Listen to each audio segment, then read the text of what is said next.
क्या आपने कभी सोचा है कि भक्ति के मार्ग पर वो कौन सा महामंत्र है जो इंसान के जन्म जन्मांतर के बंधनों को एक पल में काट सकता है? और क्या ये संभव है कि बिना होठ हिलाए, बिना कुछ बोले हम परमात्मा से निरंतर जुड़े रहें? प्यारी साध संगत जी, प्यार से कहना धन निरंकार जी। आज हम नवधा भक्ति के उस 5वें और सबसे रहस्यमयी सोपान की ओर बढ़ रहे हैं, जिसे वेदों ने भक्ति का प्रकाश कहा है। लेकिन इस गहरे ज्ञान के सागर में उतरने से पहले, यदि आपने इस श्रृंखला की पिछली 4 वीडियो यानी पहली, दूसरी, तीसरी और चौथी भक्ति को अभी तक नहीं देखा है, तो आप अभी ऊपर आई बटन पर क्लिक करके या नीचे डिस्क्रिप्शन में दिए गए लिंक पर जाकर उन्हें देख सकते हैं, क्योंकि भक्ति की हर एक सीढ़ी आपको इस 5वीं मंजिल तक पहुंचाने के लिए अनिवार्य है। तो चलिए शुरू करते हैं भक्ति का 5वां अध्याय, सुमिरण। चौथी भक्ति के रूप में भगवान श्री राम के मुखार बिंद से निष्कपट भाव से प्रभु गुणगान को सुन और समझकर शबरी ने जब आगे जिज्ञासा प्रकट की, तो भगवान श्री राम ने कहा, मंत्र जाप मम दृढ़ विश्वासा, पंचम भजन सुबेद प्रकाशा। अर्थात दृढ़ विश्वास के साथ मेरे मंत्र का जाप यानी सुमिरन करना ही वेद में वर्णित 5वीं भक्ति है। यहां प्रश्न उठ सकता है कि कौन से मंत्र का जाप यानी सुमिरन करना चाहिए, हरि ओम तत्सत का या सोहम का, हरे राम हरे कृष्ण महामंत्र का या ओम नमः शिवाय का? आखिर किसका जाप करना चाहिए? इस विषय में सब ग्रंथों, ज्ञानियों और विद्वानों का एक ही मत है कि उपदेश के समय जो मूल मंत्र, अर्थात वो मंत्र जो सतगुरु द्वारा प्रदत्त ब्रह्म ज्ञान की पुनः पुनः स्मृति कराता है और निर्गुण निराकार परमात्मा से हमारा संबंध जोड़ देता है, सतगुरु ने दिया है, उसी का जाप करना श्रेयकर है, क्योंकि वही मंत्र फलीभूत होने वाला है। तभी तो राम के महामंत्र से तुलसी को मुक्ति मिली और सूरदास को कृष्ण नाम से, मीरा को गिरधर नागर वे मुक्त किया। सतगुरु वास्तव में समय का मालिक होता है, अतः वही जानता है कि इस युग में या इस जिज्ञासु को कौन सा मंत्र कल्याणकारी होगा। लेखक का कल्याण तो वर्तमान काल में इस महामंत्र से हुआ है। एक तू ही निरंकार, मैं तेरी शरण हूं, मुझे बख्श लो। समय का सद्गुरु आज इसी मंत्र को प्रदान करके इस पंचम भक्ति के द्वारा लाखों लोगों को मुक्त कर रहा है। ये मंत्र हमें सद्गुरु द्वारा प्रदत्त ब्रह्म ज्ञान की पुनः पुनः स्मृति कराता है और निर्गुण निराकार परमात्मा से हमारा संबंध जोड़ देता है। कई लोग इस बात पर बड़ा जोर देते हैं कि राम का कोई भी नाम ले लो, उसी के जाप से लाभ हो जाता है। ये कहना तो ऐसा ही है कि डॉक्टर की दुकान से कोई सी भी दवा उठाकर खा लो, आराम हो जाएगा। ऐसा कदापि नहीं है। जैसे डॉक्टर की दवा भी वही लाभ करती है जो उसने आपके रोग की परीक्षा करके आपके लिए दी है, दूसरी नहीं। इसी प्रकार सुमिरन के लिए भी वही मंत्र लाभकारी होगा जो सद्गुरु ने ज्ञान प्रदान करते समय आपको दिया है। सतगुरु द्वारा उपदेश के उपरांत दिया गया मूल मंत्र ही जप योग्य है। ये तो उपर्युक्त चौपाई में प्रयुक्त मम शब्द से ही स्वतः सिद्ध है। भगवान श्री राम अपने समय के सद्गुरु हैं, जैसा कि अंगद ने कहा है, मोरे तुम प्रभु गुरु पितु माता, जाऊं कहां तजी पद जल जाता। वहीं सद्गुरु श्री राम अपनी भक्त शबरी को समझा रहे हैं कि मेरे मंत्र का जाप, अर्थात गुरु प्रदत्त मंत्र का विश्वास सहित जाप भक्ति का 5वां सोपान है। गोस्वामी जी ने अन्यत्र भी इसे भली भांति समझाया है। जाहु बिलंब न कीजिए, लीजिए बीज मंत्र जपिए, जाहि जपत उपदेश महेश। अर्थात उपदेश लेने के पश्चात गुरु से मिला हुआ मंत्र या सुमिरन ही करना चाहिए, अन्य नहीं। वो भी प्रभु को जानकर और उसका ध्यान करते हुए जपें तो फलदायक होगा। यदि गोस्वामी जी ने एक अन्य स्थान पर भाय कुभाय अनख आलसहूं, नाम जपत मंगल दिस दसहूं लिखा है, तो इसका अर्थ भी यही है कि अच्छे भाव प्रेमादि और बुरे भाव क्रोधादि सब राम के प्रति ही रखो। नारद भक्ति सूत्र में भी इसी भाव की पुष्टि मिलती है।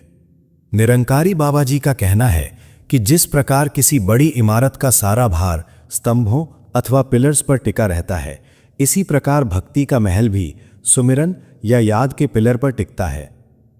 इसमें दृढ़ विश्वास अनिवार्य है। तभी तो गोस्वामी जी ने दृढ़ विश्वासा शब्द का प्रयोग इसी संदर्भ में किया है। राम नाम का सुमिरन करने से गणिका, अजामिल आदि कथित पतित स्वभाव वाले भी सुंदर कीर्ति के पात्र होकर महान संत बन गए थे। जैसे गंगा तट पर खड़े बुरे कहलाने वाले वृक्ष भी पूज्य बन जाते हैं, इसी प्रकार प्रभु का सुमिरन करने से दुर्जन भी सज्जन हो जाते हैं। गोस्वामी जी तो यहां तक कहते हैं, स्वार्थ सुख सपनेहु अगम, परमार्थ ना प्रवेश, राम नाम सुमिरत मिटहि, तुलसी कठिन कलेस। जो लोग परमार्थ के मार्ग में चलना चाहते हैं लेकिन भगवान का सुमिरन नहीं करते, वे तो वर्षा की बूंदों को पकड़कर आकाश में चढ़ाना चाहते हैं।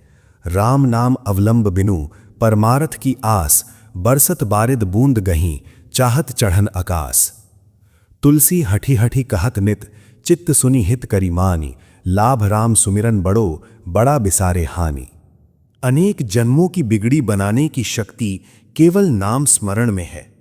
भव सागर में डूबते प्राणियों के लिए ये सुमिरन नाव के समान है। नाम जपू नाम जपू, नाम जपू बावरे, घोर भव नीर निधि, नाम निज नावरे। महात्मा कबीर भी इस सुमिरन के विषय में अपना अनुभव बतलाते हुए कहते हैं, तू तू करता तू भया, मुझ में रही न हूं, वारी तेरे नाम पर जित देखूं तित तू।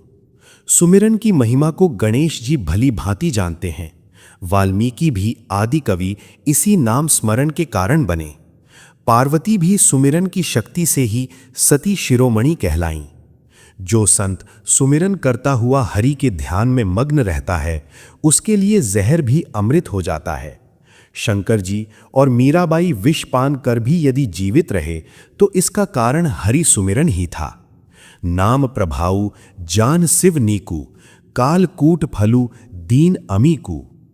गोस्वामी जी ने दुख और सुख का विवेचन करते हुए कहा है कि सुमिरन ही सुख और प्रभु को भूलना ही दुख है। कहे हनुमंत विपति प्रभु सोई, जब तब सुमिरन भजन न होई। भक्ति में सुमिरन का विशेष महत्व है। भक्ति रूपी धान के लिए यह मंत्र जाप वर्षा ऋतु के समान है। ब्रह्म के निर्गुण और सगुण दोनों रूपों के बीच में हरि नाम ही चतुर्दुभाष्या है, जो दोनों को जोड़ने का काम करता है। ये मंत्र जाप जीभ रूपी देहरी पर रखा हुआ प्रकाशमान दीपक है, जिससे भीतर और बाहर दोनों जगह उजाला रहता है। तुलसी भीतर बाहिर हूं, जौ राम नाम मनि दीप धरु, जीह देहरीन द्वार, चाहसी उजियार। योगी जन अपनी जीभ से सुमिरन करते हुए ही मोह माया से मुक्त होकर इस ब्रह्म के सुख में क्रीड़ा करते रहते हैं। गोस्वामी जी बताते हैं कि भगवान के भक्त 4 प्रकार के होते हैं: अर्थार्थी, आर्त, जिज्ञासु और ज्ञानी। चारों ही प्रभु का सुमिरन करते हैं, परंतु प्रभु को विशेष रूप से प्यारा अपना ज्ञानी भक्त ही है। राम भगत जग चारि प्रकारा, सुकृति चार्यु अनघ उदारा, चहु चतुर कहा नाम अधारा, ज्ञानी प्रभु ही विशेष प्यारा। गुरु से तत्व ज्ञान प्राप्त करके जो सुमिरन ज्ञानी भक्त द्वारा किया जाता है, वही सर्वश्रेष्ठ है। तभी तो संत कहते हैं, अल्लाह बोलिए चाहे राम बोलिए, पहले पहचान के फिर नाम बोलिए। वस्तु के बिना नाम कोई नाम नहीं होता, सिर्फ नाम से दुनिया का कोई काम नहीं होता। रोगी को लाजिम है दवाई व हकीम दोनों, नुस्खों की इबादत से तो आराम नहीं होता। तुलसीदास जी तो यहां तक कहते हैं कि सगुण श्री राम से भी निराकार को जानकर लिया जाने वाला नाम सुमिरन अधिक श्रेष्ठ है। श्री राम जी ने तो केवल अहिल्या, विभीषण और सुग्रीव का उद्धार किया, किंतु सुमिरन की शरण लेकर तो अनेकों भक्तों का उद्धार हुआ है। श्री राम जी ने वानरों की सेना बनाकर पुल बनाया और तब सागर पार किया। सुमिरन तो विशाल भव सागर में क्षण भर में पार लगा देता है। श्री रामचंद्र जी ने रावण को युद्ध में मारा, परंतु भक्तगण तो प्रेम पूर्वक सुमिरन से ही अहंकार रूपी रावण को मारकर अपने घर ब्रह्म में प्रवेश कर जाते हैं। भक्त के मन रूपी घर में जब विकारों की आग लगती है तो वो सुमिरन के शीतल जल से उसे बुझा देता है। कबीरा चित्त चमंकिया चहु दिस दावा लाई, हरि सिमिरन हाथू घड़ा डाला तुरत बुझाई। सुमिरन के संदर्भ में यह ध्यान रखने की बात है कि यदि जीभ ही चलती रही और मन कहीं और रहा तो सुमिरन व्यर्थ है। राम नाम के साथ ध्यान परम आवश्यक है। संतों के अनुसार माला तो कर में फिरे, जीभ फिरे मुख माही, मनुआ तो 10 दिस फिरे, ये तो सुमिरन नाही। माला फेरत जग मुआ, गया न मन को फेर, कर का मन का डारी के, मन का फेर। निरंकारी बाबा जी के अनुसार कई बार तोते को हम नाम लेना सिखा देते हैं, फिर भी वो भक्त नहीं बन जाता, क्योंकि उसके सुमिरन में पदार्थ ज्ञान नहीं होता। संसार में सुमिरन भी 3 तरह का देखा जाता है, 1 दिखाऊ, 2 बिकाऊ और 3 टिकाऊ। टिकाऊ सुमिरन यानी चुपचाप मन ही मन में अपने प्रियतम प्रभु का प्रेम पूर्वक ध्यान करना। इसे भारतीय संत मत में अजपा झाप कहा गया है। यही सर्वश्रेष्ठ सुमिरन होता है। भक्ति करे तो ऐसी करे, जान सके न कोय, जैसे मेहंदी पात में रही रंग लपकोए।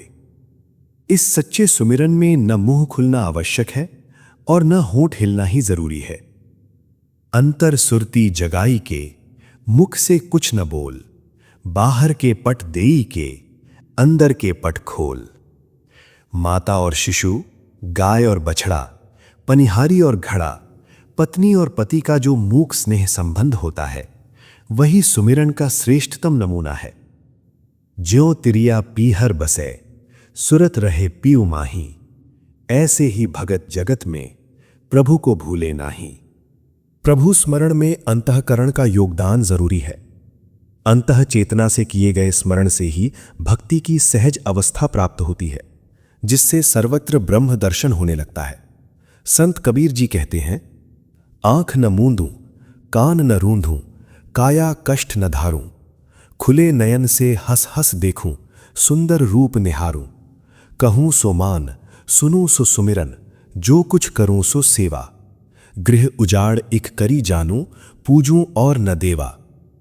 ज्ञानी संतों और भक्तों की इसी मनोवृत्ति को गोस्वामी जी ने 5वीं भक्ति बतलाते हुए कहा है, मंत्र जाप मम दृढ़ विश्वासा, पंचम भजन सुबेद प्रकाशा। प्यारी साध संगत जी, सुमिरन का ये पावन संदेश हमें दिखावे से दूर उस सहज और सच्चे प्रेम की ओर ले जाता है। उम्मीद है कि आज के ये विचार आपके हृदय में सुमिरन की एक नई ज्योति जलाएंगे। यदि आपको ये वीडियो ज्ञानवर्धक लगी हो तो इसे लाइक और शेयर जरूर करें। बहुत जल्द हम छठी भक्ति के विषय पर चर्चा करेंगे। तब तक के लिए अपने सद्गुरु के दिए हुए मंत्र का दृढ़ विश्वास के साथ सुमिरन करते रहिए। प्यार से कहना, धन निरंकार जी।